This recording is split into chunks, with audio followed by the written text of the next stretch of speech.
Hey there, my scrappy friend. Suzanne here in the studio today with another edition of the Stash Bash Through Challenges series. Today we are revisiting the 100 Pattern Paper Challenge. There's a video that I will link below that shows where I chose the 100 pattern papers for this challenge this year.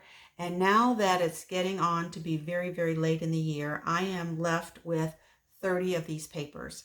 And I want an idea to get through a lot more of these before kind of giving it up, because I know in January I'm going to want to start fresh.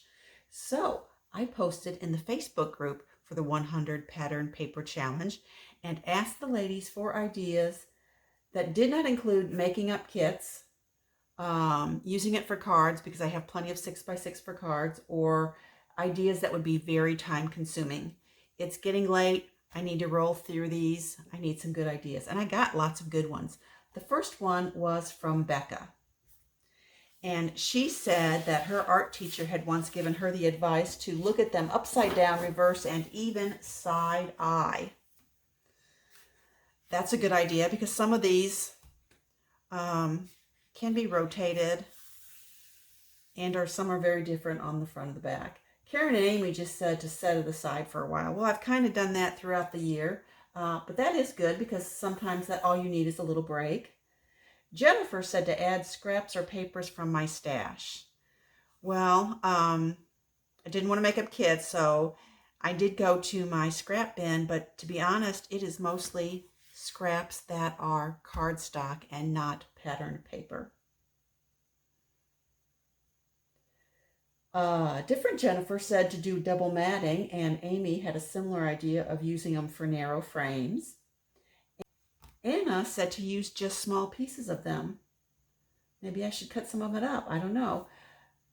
Amy added in that you could stamp on them to make my own ephemera. I'm not really big into starting things totally from scratch to make ephemera. I find that I don't really use them once I've done that. Kelly says to swap them out. But she didn't know if that'd be cheating. Sue said to consider using them for like junk journals. That's what she does, but I only do scrapbooking and card making, so that's not going to work. Tina said to let the group see them, and maybe they could have some more ideas to see if that sparks an idea. And in a way, I've kind of did that in that I took these to my last scrap fest with my sister, so I had them so that both of us could kind of, look at them and see if we could use them for anything during the scrap fest. Sandy said, always just grab a good sketch and get started, which is good. And then Kelly had kind of the best idea, or what I'm going to do. She says to swap them out. Now, I would feel a little guilty about swapping them all out, but these here I'm going to swap out. So about half of them is what I'm going to swap. And then here are the original papers that I'm keeping.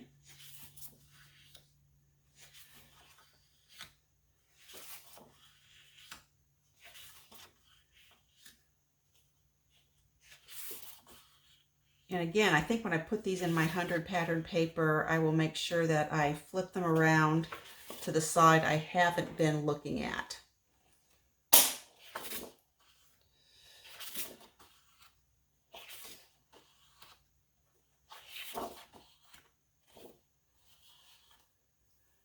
Okay, so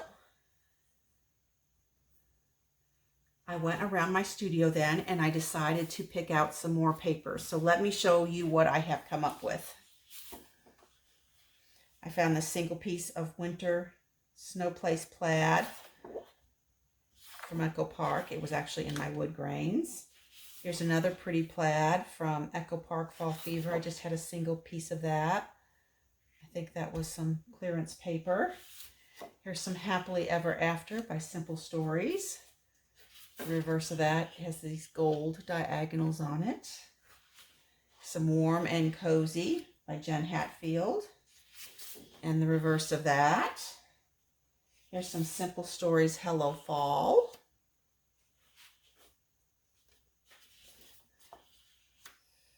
Photo Play, brilliant, you're the man.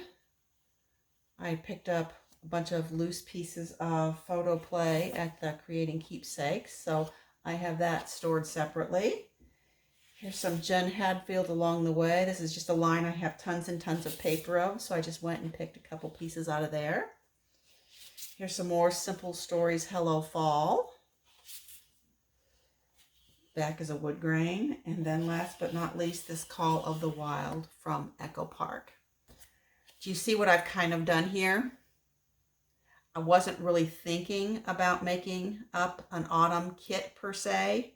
And there still are some things here that are not, not autumn, but I definitely tended towards that color palette and some of those patterns, like the wood, this kind of wood grain and this plaid. So there you have it. There is my new remaining 30 sheets. Let's see how this goes. Okay, Kimberly's idea was to just destash.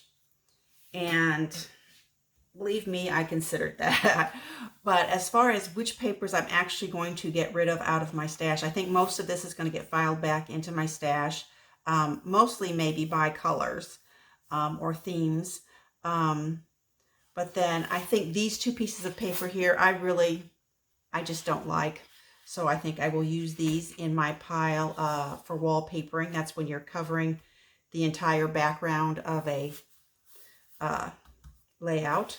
So I will do that there. And then another idea that I use, and I'm going to use it for this graffiti paper because I kind of knew that I bought this online and I kind of knew as soon as it came that it was a mistake.